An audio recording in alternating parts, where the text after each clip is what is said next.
때는 조선 후기 서늘한 가을바람이 옥깃을 여미게 하던 어느 날이었습니다. 해는 중천에 높이 떴지만 장터의 활기찬 분위기와는 달리 한쪽 구석에는 그곳에는 25의 청년 이서준과 그의 병든 어머니 박씨 부인이 앉아 있었습니다. 서준은 뚜렷한 이목구비와 다부진 체격을 가졌으나 오랜 가난과 고생으로 그늘진 얼굴에는 지친 기색이 역력했습니다. 하루 벌어 하루를 사는 고된 삶. 어머니, 오늘도 텅 빈 바구니입니다. 죄송합니다. 서준은 텅 빈 바구니를 내려놓으며 깊은 한숨을 내쉬었습니다. 아니다. 서준아. 이 늙은 어미 탓에 내가 고생이구나. 이 몸만 성했어도. 박씨 부인의 목소리에는 깊은 자책감이 묻어났습니다. 몇 해 전부터 얻은 병으로 쇠약해져 아들에게 짐이 되는 자신이 한없이 원망스러웠습니다. 바로 그때였습니다. 이 고을에서 가장 큰 부자이자 악독하기로 소문난 지주 최영감이었습니다. 그는 기름진 얼굴에 거만한 미소를 띠고 장터를 둘러보다가 서준 모자의 초라한 모습에 눈살을 찌푸렸습니다. 쯧쯧. 이게 무슨 꼴이람. 대낮부터 장터 한복판에서 구걸이라니. 뒤따르던 하인들도 주인의 비위를 맞추려 덩달아 비웃음을 터뜨렸습니다. 영감님, 저런 자들은 본래 계열로 일하기는 싫어하고 남의 동정이나 바라는 족속들입니다요. 그렇지. 서준의 얼굴이 수치심으로 붉게 달아올랐습니다. 모욕적인 말을 듣고도 아무런 대꾸도 할 수 없는 현실이 뼈아팠지만 병든 어머니 앞이라 꾹 참을 수밖에 없었지요. 송구하옵니다. 영감님. 눈에 거슬리니 썩 물러가거라. 너희 같은 자들 때문에 고을의 운수가 사나워지는 게야. 최영감의 호통에 주변 사람들이 모두 그들을 쳐다보았습니다. 박씨 부인은 아들이 겪는 수모에 소리 없이 눈물을 흘렸고 서준은 터져나오려는 분노를 삼키며 주먹을 꽉 쥐었습니다. 한편 장터 맞은편 비단가게 앞에서 한 여인이 이 모든 광경을 안타까운 눈으로 지켜보고 있었습니다. 몰락한 양반가의 규수, 홍서연이었습니다. 18배 나이에도 총명함과 고운 마음씨로 이름난 그녀는 서준이 병든 어머니를 지극정성으로 모시는 효자라는 사실을 익히 들어 알고 있었습니다. 그녀의 눈에는 가난 속에서도 꺾이지 않는 서준의 굳건한 눈빛이 유독 깊이 들어왔습니다. 서연아, 뭘 그리 넋을 놓고 보고 있니? 곁에 있던 벗이 물었으나 서연은 대답 없이 굴욕을 감내하는 그의 얼굴에 새겨진 인내와 의지를 안타깝게 바라볼 뿐이었습니다. 최영감이 떠난 뒤 장터는 언제 그랬냐는 듯 다시 활기를 되찾았지만 서준 모자에게는 더욱 차가운 시간만이 흘렀습니다. 해가 서산으로 기울 무렵 그들은 몇 푼의 엽전만을 들고 집으로 향했습니다. 어머니, 이제 그만 돌아가시지요. 제가 부축해드리겠습니다. 서준아. 언제까지 우리가 이렇게 살아야 하는 것이냐? 어머니, 너무 걱정 마십시오. 반드시 좋은 날이 올 것입니다. 서준의 목소리에는 절망 대신 굳은 희망이 담겨 있었습니다. 허름한 초가로 향하는 두 사람의 쓸쓸한 뒷모습을 서연은 알 수 없는 감정이 일렁이는 눈으로 오랫동안 바라보았습니다. 며칠 뒤 박씨 부인의 병세가 눈에 띄게 악화되었습니다. 밤낮으로 이어지는 기침의 죽 한 그릇조차 제대로 넘기지 못했지요. 어머니, 괜찮으십니까? 제가 등을 좀 주물러 드리겠습니다. 서준아, 이 어미는 이제 틀렸나 보다. 내 너에게 짐만 되는군. 어찌 그런 말씀을 하십니까? 어머니는 제게 하늘과 같은 분이십니다. 서준은 어머니의 손을 꼭 잡았지만 이대로 어머니를 잃을지도 모른다는 두려움이 그의 마음을 무겁게 짓눌렀습니다. 그날 새벽, 그는 마침내 결심을 굳혔습니다. 마을 어르신들이 말하던 깊은 산속에만 자란다는 귀한 약초를 캐러 가기로 한 것입니다. 어머니, 저는 약초를 캐러 산에 다녀오겠습니다. 안 된다. 그 산은 험하고 맹수도 나타난다 하였다. 혹여 무슨 일이라도 생기면 어쩌려고 그러느냐? 염려 마십시오. 해가 지기 전에 반드시 돌아오겠습니다. 어머니를 위해서라면 두려울 것이 없습니다. 서준은 낡은 바구니와 작은 낫 한 자루를 챙겨 험준한 산길로 들어섰습니다. 어머니를 생각하는 마음의 발걸음은 이상하게도 가벼웠습니다. 산속은 깊고 울창했습니다. 하늘을 가린 나무들 사이로 서늘한 기운이 감돌았고 온갖 새소리와 벌레 소리가 숲의 정적을 채우고 있었습니다. 반나절을 헤맨 끝에 그는 바구니를 반쯤 채울 수 있었습니다. 기쁜 마음으로 돌아가려 했으나 사방이 똑같은 풍경이라 어느 길로 왔는지 도무지 알 수 없었습니다. 이런, 길을 잃었구나. 어찌해야 하나. 해는 서서히 기울고 산속은 어둠에 잠기기 시작했습니다. 바로 그때 바람결에 희미한 목탁 소리가 실려왔습니다. 소리를 따라 발걸음을 옮기자 이윽고 낡았지만 정갈한 작은 산사가 모습을 드러냈습니다. 스님, 계십니까? 길 잃은 나그네입니다. 잠시 후 하얀 눈썹과 긴 수염을 기른 노승이 자애로운 미소를 띤 채 걸어 나왔습니다. 허, 이 깊은 산중에 어인 젊은이인가? 스님, 병든 어머니께 드릴 약초를 캐러 왔다가 길을 잃었나이다. 효심이 지극하구나. 어서 들어와 하룻밤 묵어가게. 내일 아침 길을 안내해 주겠네? 서준은 노승이 내어준 간소한 공양을 들며 자신의 처지를 이야기했습니다. 가진 것도 배운 것도 없어 어머니께 고생만 끼쳐드리니 제 자신이 너무나 한스럽습니다. 노승은 잠시 눈을 감고 명상에 잠기더니 이윽고 서준의 눈을 똑바로 바라보며 말했습니다. 젊은이, 내 보기엔 그대의 관상에 범상치 않은 기운이 흐르고 있네. 자네의 효심이 하늘에 닿은 게지. 노승은 법당 안쪽으로 들어가더니 낡은 비단에 쌓인 무언가를 들고 나왔습니다. 그것은 붉은 글씨가 새겨진 오래된 부적이었습니다. 이것을 받게. 마음이 곱고 선한 자에게만 땅의 숨결이 그 모습을 드러낸다 하였네. 자네가 바로 그런 사람이야. 스님, 땅의 순결이라니요. 그 뜻을 헤아리지 못하겠습니다. 때가 되면 스스로 알게 될 것이야. 이 부적을 항상 몸에 지니고 다니게. 서준은 감사히 절을 올리고 부적을 품속 깊이 간직했습니다. 이상하게도 부적에서 따스한 온기가 느껴지는 듯 했습니다. 다음 날 아침, 노승의 안내로 산을 내려오는 서준의 발걸음은 희망으로 가득 찼습니다. 집에 돌아와 약초를 다려드리자 어머니의 병세는 신기하게도 차츰 나아졌습니다. 며칠 후 서준이 일거리를 찾아 마을을 걷고 있을 때였습니다. 그의 눈에 이상한 광경이 보이기 시작했습니다. 땅을 내려다보면 마치 땅속 깊은 곳에서 푸른빛과 금빛의 아지랑이 같은 것이 실처럼 흘러가는 것이 보였습니다. 어떤 곳에서는 그 빛이 뭉쳐 소용돌이치고 있었지요. 이게 어찌된 일인가? 내 눈이 이상해진 것인가? 그때 그는 노승의 말을 떠올렸습니다.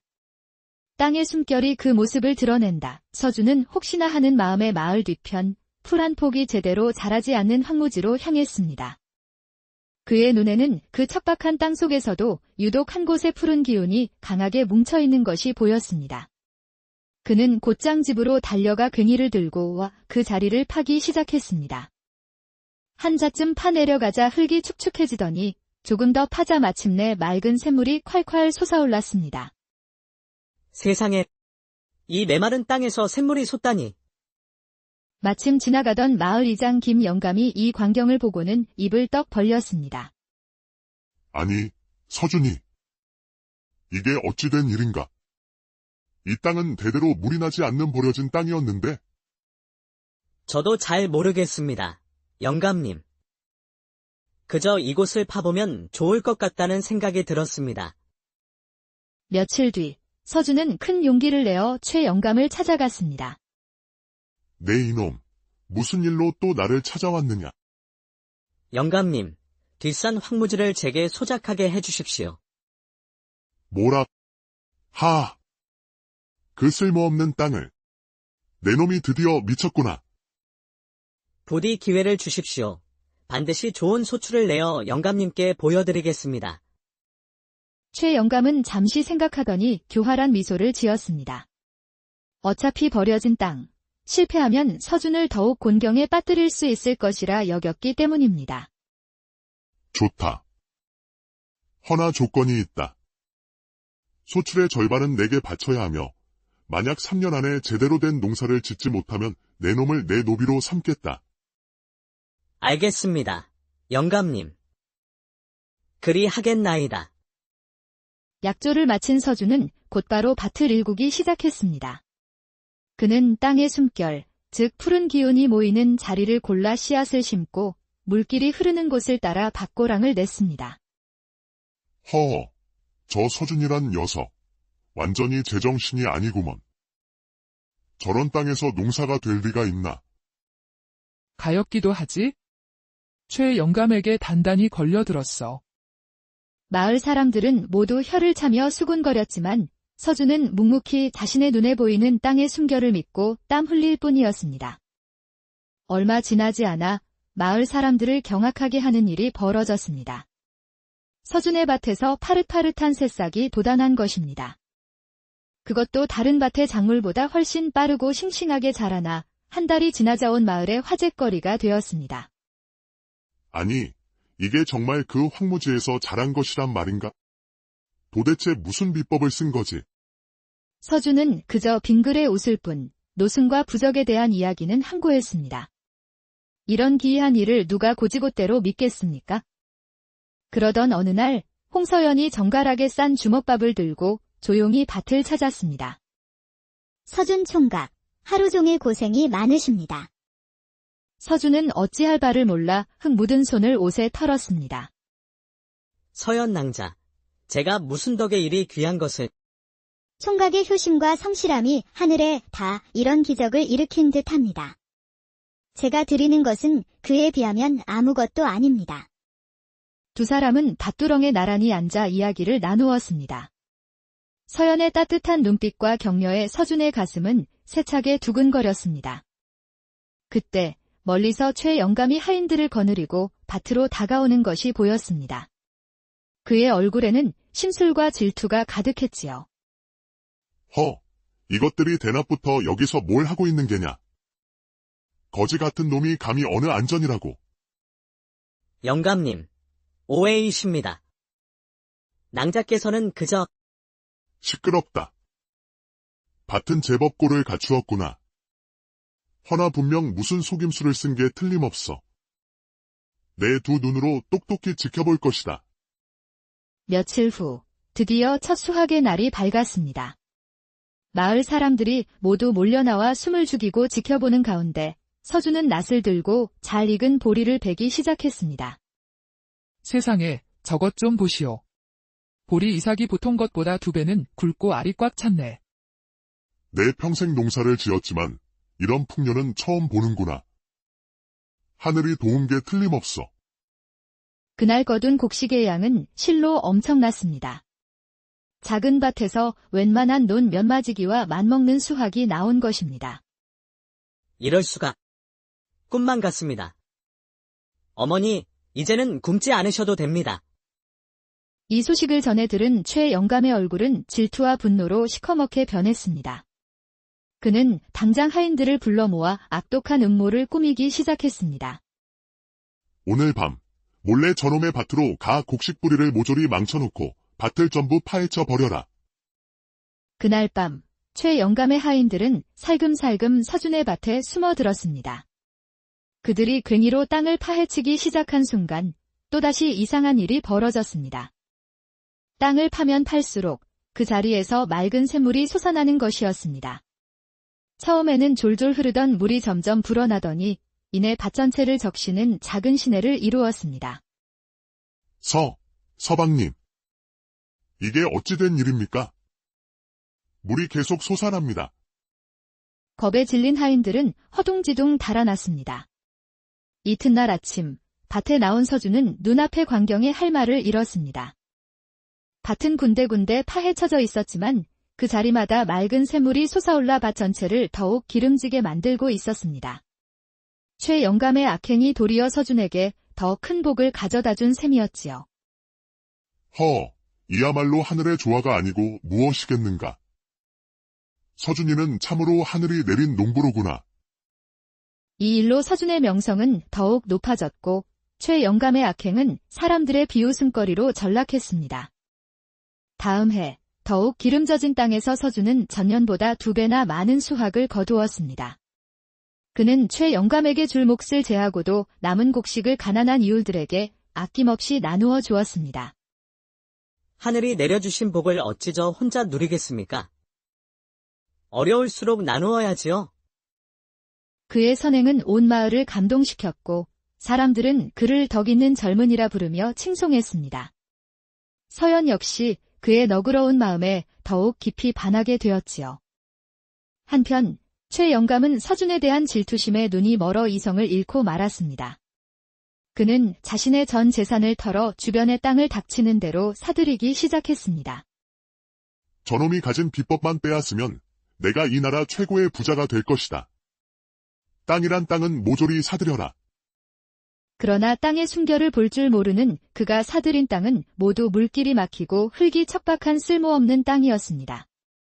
심지어 그는 세금을 포탈하고 소작농들을 내쫓는 악행까지 서슴지 않았습니다. 결국 그의 모든 부정은 관아에 알려졌고 그는 모든 재산을 몰수당한 채 하루아침에 알거지가 되고 말았습니다. 자업자득이지. 욕심이 과하면 화를 부르는 법이야. 최 영감이 몰락한 뒤 서준은 관아에서 내놓은 땅들을 헐값에 사들였습니다. 물론 그는 땅의 숨결이 흐르는 좋은 땅만 골라서 말이지요. 그는 이내 고을에서 가장 큰 지주가 되었지만 여전히 겸손함을 잃지 않고 소작농들을 가족처럼 보살폈습니다. 그러던 어느 봄날 벚꽃이 흐드러지게 핀 언덕에서 서준은 서연에게 자신의 마음을 고백했습니다. 서연 낭자. 처음 낭자를 배웠을 때부터 제 마음속에는 오직 낭자뿐이었습니다. 부디 저의 아내가 되어 주시겠습니까? 저 또한 총각을 마음 깊이 존경하고 연모하여 왔습니다. 기꺼이 그리하겠습니다. 두 사람의 혼례는 온 마을 사람들의 축복 속에서 치러졌습니다. 가난한 효자 총각과 마음씨 고운 양반댁 교수의 결합은 한 폭의 그림과도 같았지요. 혼인 후 두 사람은 더욱 큰 뜻을 펼쳤습니다. 서당을 세워 가난한 아이들에게 글을 가르치고 흉년이 들면 곳간을 열어 굶주린 백성들을 구제했습니다. 세월이 흘러 서준은 모든 이의 존경을 받는 대감으로 불렸고 그의 이야기는 선한 마음과 성실함은 반드시 큰 복으로 돌아온다는 교훈과 함께 대대손손 전해졌습니다. 그가 품속에서 늘 소중히 간직했던 낡은 부적은 땅의 순결뿐만 아니라 사람의 마음을 얻는 법까지 알려준 세상에서 가장 귀한 보물